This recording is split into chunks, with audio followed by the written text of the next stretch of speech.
नेहरू जी के क्या विचार थे वंदे मातरम, वही कोट कीजिए।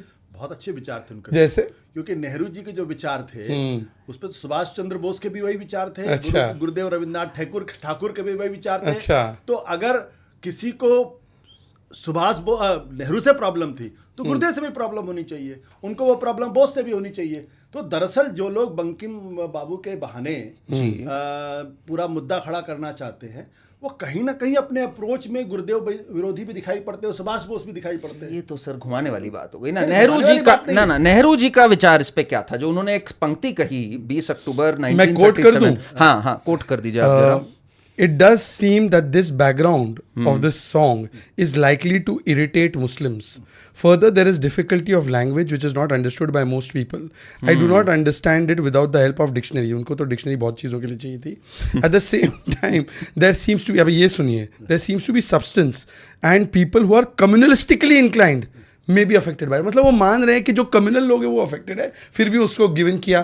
फिर उन्होंने लिखा है श्यामा प्रसाद मुखर्जी को, Vande Mataram is not feasible as national anthem क्योंकि उसकी ट्यून ऑर्केस्ट्रल और बैंड रेंडरिंग वाली नहीं है। मान लिया आपकी बात, ये तो नेहरू जी ने लिखा है ना, हिम्मत के साथ लिखा। गुरुदेव ने क्या लिखा ये तो बता दो ना। चलिए मैं वॉट अबाउटरी हो रही है सर, आप वॉट अबाउटरी कब से करने लग गए? मैं पढ़ लेता हूँ गुरुदेव की बातें पढ़ लूं, एक वाक्य पढ़ लूं। मैं बता गुरुदेव ने कहा पहले दो स्टैंजा तो बहुत अद्भुत हैं, बात के 2 स्टैंजा हमें डिसोशिएट करने में कोई प्रॉब्लम नहीं। अच्छा, दूसरी बात क्या है, देखिए सुभाष चंद्र बोस नेहरू को चिट्ठी लिखते हैं, CWC उसको पास करती है, जो कमेटी ने यह तय किया था उस कमेटी में कौन कौन लोग हैं, तो वाई ओनली आप पिक सिर्फ नेहरू को क्यों कर, आप बोलो ना कि गांधी भी वंदे मातरम के विरोधी हैं, सुभाष चंद्र बोस भी वंदे मातरम के विरोधी हैं, गुरुदेव रविन्द्रनाथ ठाकुर भी वंदे मातरम के विरोधी हैं, श्यामा प्रसाद मुखर्जी भी वंदे मातरम के विरोधी हैं, अंबेडकर भी वंदे मातरम के विरोधी हैं, डॉक्टर राजेंद्र प्रसाद भी हैं, क्योंकि कॉन्स्टिट्यूएंट असेंबली ने तो पास किया था। तो वाई ओनली पिक नेहरू? ठीक आशुतोष जी, पहले तो मेरी समस्या ये नहीं है कि पूरा वंदे मातरम बोलिए, मैं तो बोल रहा हूँ जो 2 स्टैंजा में सीमित किया है उस पर भी कांग्रेस के, समाजवादी पार्टी के कुछ नेता उसको कहने से इनकार कर। पहली बात पूरी बात हो जाए इनकी। हाँ। दूसरी बात, बार बार ये जो ठीकड़ा हम लोग टैगोर जी पर फोड़ते हैं ना, क्या नेहरू जी टैगोर जी के हर व्यू से इत्तेफाक रखते थे क्या? जैसे कि there are 2 religions in the earth, they are distinct enmity against all other religions, they are Christianity and Islam, ये टैगोर जी के व्यू है, मानते थे क्या? An important factor which is impossible for making Hindu-Muslim unity to become an accomplished fact is that the fact that Muslims cannot confine their patriotism to any one country. ये भी टैगोर जी के विचार थे। तीसरी बात, रहमतुल्लाह सायानी से तो बड़े कोई मुसलमान नहीं है, उन्होंने तो पूरा वंदे मातरम गाया था 1896 सेशन में। चौथी बात, नेहरू जी को इसलिए, और मैं फाइनल समाप्त करता हूँ, नेहरू जी ने वंदे मातरम का 1937 में विभाजन किया, फिर देश के विभाजन के लिए वो तैयार हुए, और आज भी उनकी नस्ल जो है वो देश को विभाजित करने के लिए जो टुकड़े टुकड़े वाले प्लान लाती है। मैं आपको बोलता हूँ, जैसे कि यूनिफॉर्म सिविल कोड पर आज विरोध करते हैं, तो नेहरू जी लाया क्यों नहीं उसको एक्सेप्ट करते? मुस्लिम पर्सनल लॉ को नहीं टच किया, हिंदू पर्सनल लॉ करवा दिया उन्होंने। मिस्टर नेहरू ने सोमनाथ का विरोध किया, पर बाबरी के लिए एक पैर से खड़े थे वो।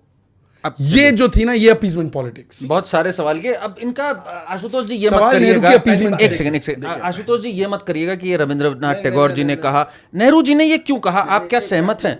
हाँ, देखिए आप कहते हैं नेहरू जी ने गुरुदेव जी की इस बात से सहमत हैं क्या? तो मैं फिर वॉट अबाउटरी करते हुए कह दूं कि बाबा साहब अंबेडकर जब मुसलमानों के बारे में बोलते हैं तो बीजेपी को पसंद आता है, लेकिन बाबा साहब अंबेडकर जब ये कहते हैं कि हिंदुत्व जो है इस देश पर सबसे बड़ी आपदा है और इसको हर हालत में रोकना चाहिए क्योंकि भारत के लोकतंत्र को खत्म करेगा, जब डॉक्टर राजेंद्र प्रसाद सरदार पटेल को 14 मई 1948 को चिट्ठी लिखते हैं और कहते हैं आरएसएस के लोग जो है वो हिंदू लोग जो है वो मुसलमानों के कपड़े पहन के जाते हैं और हिंदुओं को भड़काते उपद्रव करते हैं, ये भी तो एक विचार है ना।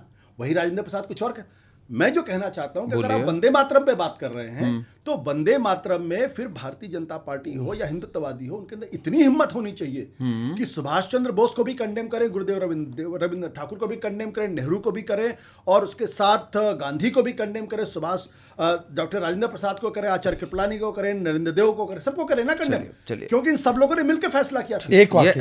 एक छोटी सी बात कर लूं मैं, आशुतोष जी देखिए पॉडकास्ट और डिबेट्स में क्या होता है ना, इसमें थोड़ी सी चीज दूध का दूध पानी का पानी होना चाहिए, आपके व्यूज आने चाहिए खुल के। आपका कहना है इन सबको कंडेम करें।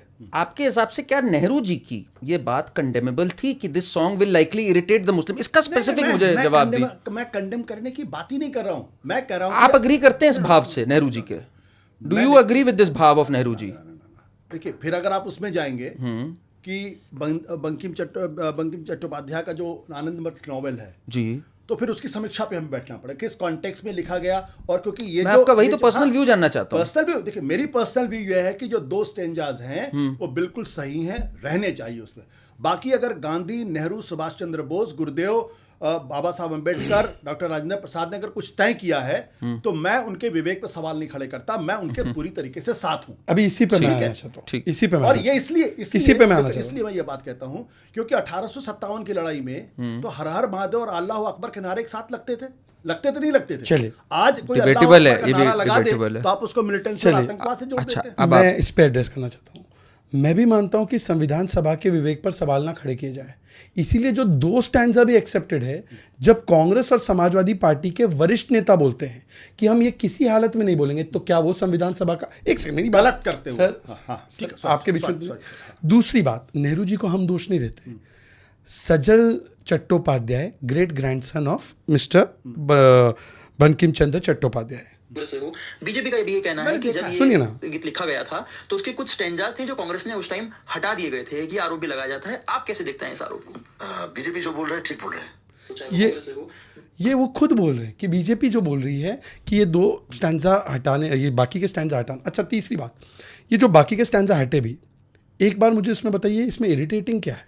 इसमें इरिटेटिंग यही एस्पेक्ट है ना कि कोई, इनका कहना है कि वहाँ पे माँ दुर्गा की प्रशंसा है। क्या माँ दुर्गा की प्रशंसा से इरिटेट होना चाहिए कोई?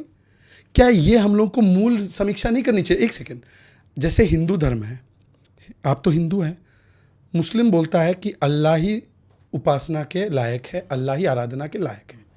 आपने तो कभी किसी को नहीं बोला कि ये मेरे लिए इरिटेटिंग है।